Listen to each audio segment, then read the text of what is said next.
guys, welcome back to Cool Fred's Garage. So I'm still working on this 1973 Chevy Impala.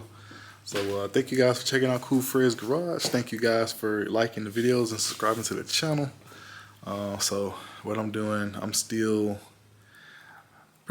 to get this thing back on the road. So I did a rear disc brake conversion and a whole bunch of stuff back in the, just made a lot of repairs back in the back of the car, like the suspension in the rear end. Since I was already back there, I had some control arms, did some control arm bushings, had to repair the pinion seal. I had a leak at the rear diff. It wasn't that bad, but it was just a little bit of a, I had to replace the pinion seal. So while I was back there, I kind of knocked all this stuff out. So what I'm in the middle of doing now is trying to get these brake lines fabbed up, and then I need to go ahead and put that diff fluid in there. So you guys just stay tuned. Alright guys, for you guys who are new to the channel, because in my introduction I just gave pretty much a shortened version of the introduction that I normally give.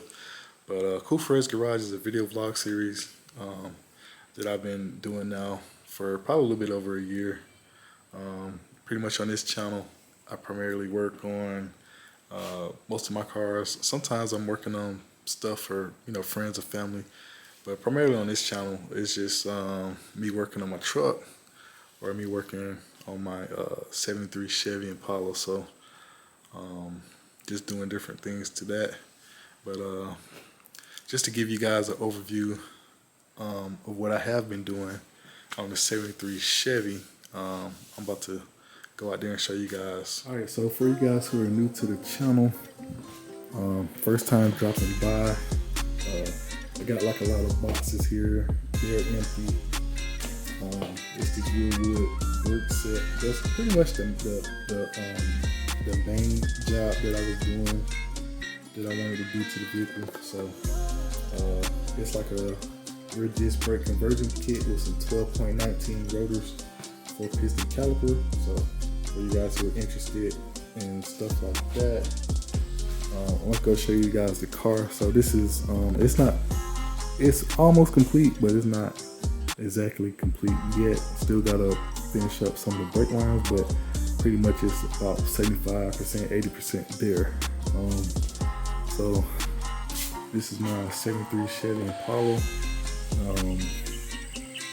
Check out what we got here. So this right here is the kit installed. So it got the brake flex line there ran. So got the rotors, all that stuff. Had to take the rear diff apart, get the C clip out to get the axles out, all that good stuff. But just to show you guys some of the suspension work and stuff. Now some of the stuff, like these springs, those been on there for about, you know, 5 years, whatever. But what is new is the lower control arms and the upper control arms, and also the upper control arm bushings. So a lot of this stuff, you see the upper control arm stuff there. That flex line up there that goes from that, this hose right here, that was replaced when I did the spring, so that's new. This rear diff cover, I've had that for like maybe 2 years, but I did have to take it off, put it back on. But so that's my rear disc brake conversion there. And what I'm doing now, I'm working on getting these lines, my hard lines. I gotta kind of modify those. I'm running a new brake line. So I'm kind of using the old ones as a guide, and I'm kind of just shortening them up so they can connect right here. So I welded these tabs to the rear end so it can make for a nice, neat installation. Plus it kind of gives so these little holders here kind of give this somewhere nice to secure to the rear end. So that's a little bit about what's going on with this car. So, and another thing I gotta do, last video I showed you guys what it takes to put one of these. I forgot exactly what they refer to this, but it's a support. It's a rear diff cover with the support. They call them load studs that are in there that kind of put a little pressure on the bearing caps to kind of just kind of increase the reliability of your rear end, especially if you're running a little bit more horsepower. You know what I'm saying? I don't have any serious horsepower, you know, like that. Maybe somewhere around, you know, maybe 450 to 480-ish, maybe about 520 foot-pounds of torque, something like that. But, you know, it kind of gives you a little bit more reliability running a rear end cover cap like this one. So that's what I did in the last video, kind of showed you guys how to install that. So got new shocks back here, so just trying to get this finished up. So this is a little bit of some of the stuff that I do on this channel in Cool Fresh Garage.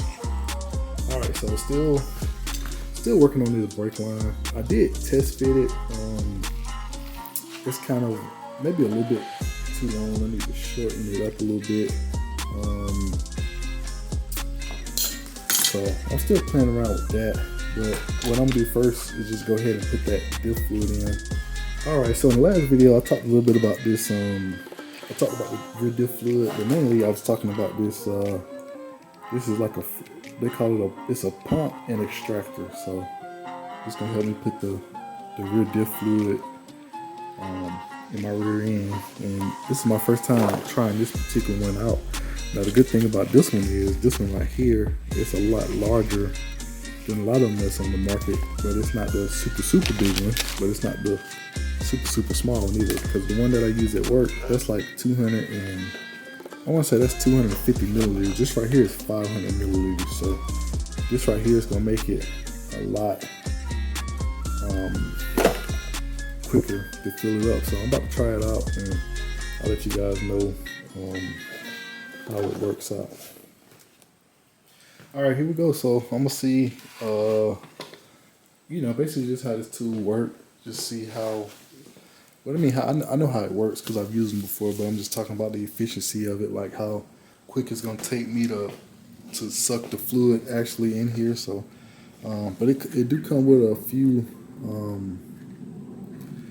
it comes with a few hose fittings and stuff like that, and it even comes with some extra O-rings. That way, I guess if you got to repair the piston area, you can do that. So you guys probably hear my bug zapper back there going off. It's getting a little bit of bug action. So those are little flies and the gnats that fly into the garage. So that's that popping noise. So you guys don't mind that. Let's see what we got here.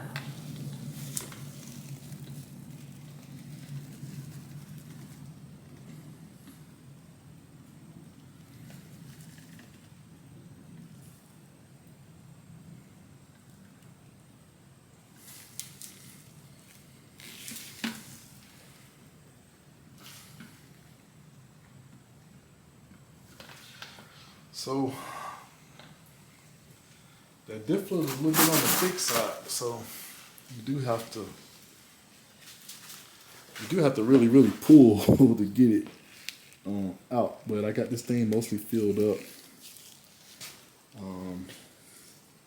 I think I got probably almost 400 milliliters in here, not the whole 500, but this had a little bit in there because I've been like lubricating the seal, so it's probably down to right here.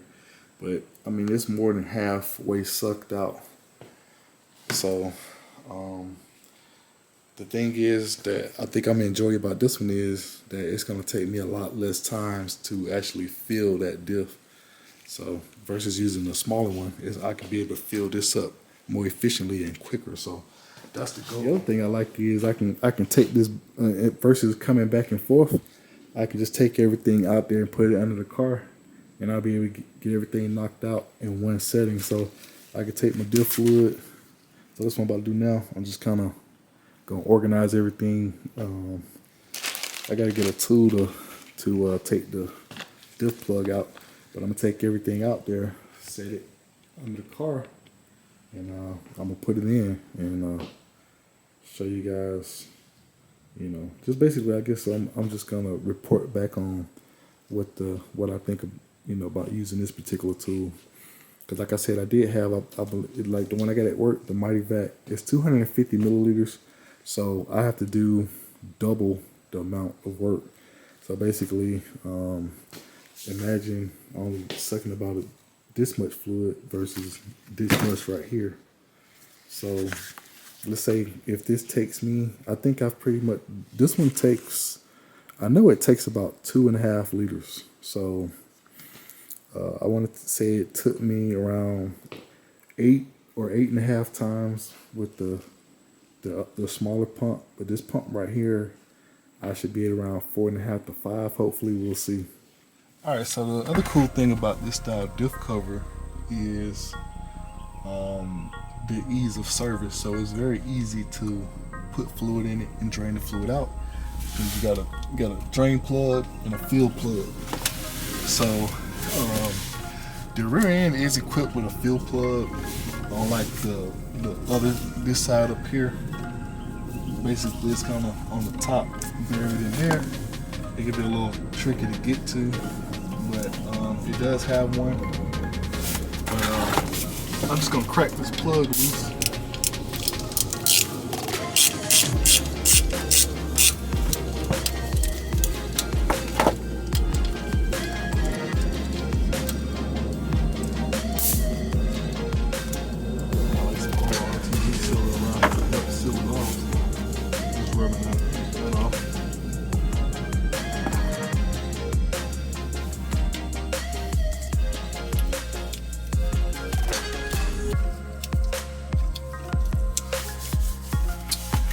Alright, so it's showtime. So let's see.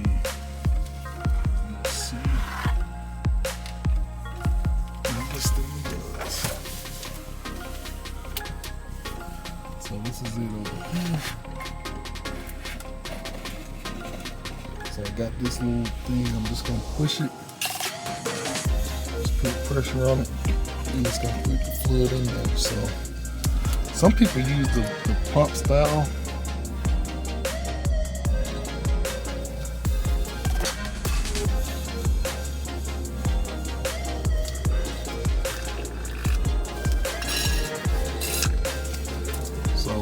It pretty much goes in there pretty quick. So, and pretty much the other thing I was mentioning is that the rest of the fluid that I got that I'm gonna put in there, it's up under here with me, so I can just easily,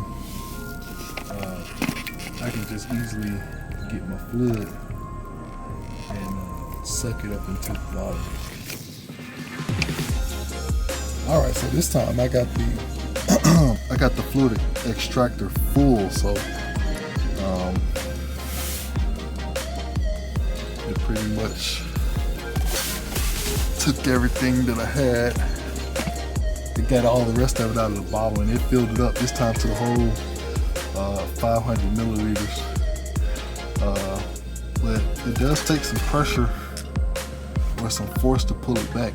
It's even taking me some good pressure to push it in there. But it is a lot quicker than what I was using, so I'm gonna go ahead and get this thing filled up. So far that's two times, and I got that bottle completely empty.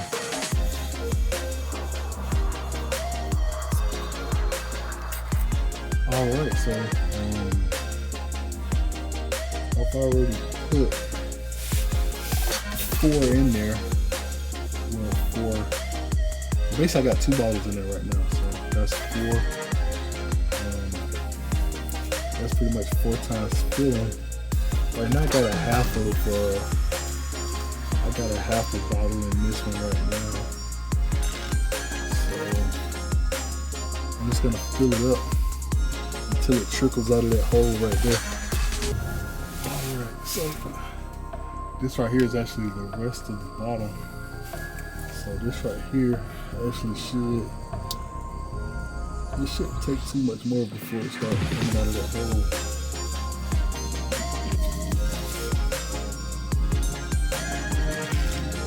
There we go. So you can see it's starting to trickle out. And that's what you want right there. That's when you know it's full.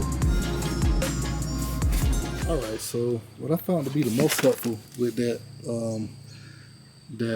syringe extractor is to basically kind of put it on the ground, stand above it like this, and then kind of hold the tool and pull up on it, and it seems to suck it in there pretty quick. So I think it's a possibility that the seals were just new that first time I did it, so that's why it was hard.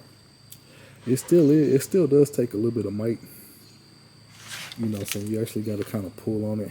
So, but I would rather, I want to say it took me less than maybe 3 minutes, 2.5 minutes or 3 minutes to do that. So that's way faster than the other way I was doing it. So this tool is definitely worth it. All right, so the last thing I'm gonna do, I'm gonna put the fill plug in, but I'm gonna put just a little bit of RTV around the threads. You know what I'm saying? That just kind of, just kind of seal it off, keep the diff fluid from seeping out. So it's just good insurance for that. So I'm gonna do that, and then I'm gonna move on to something else.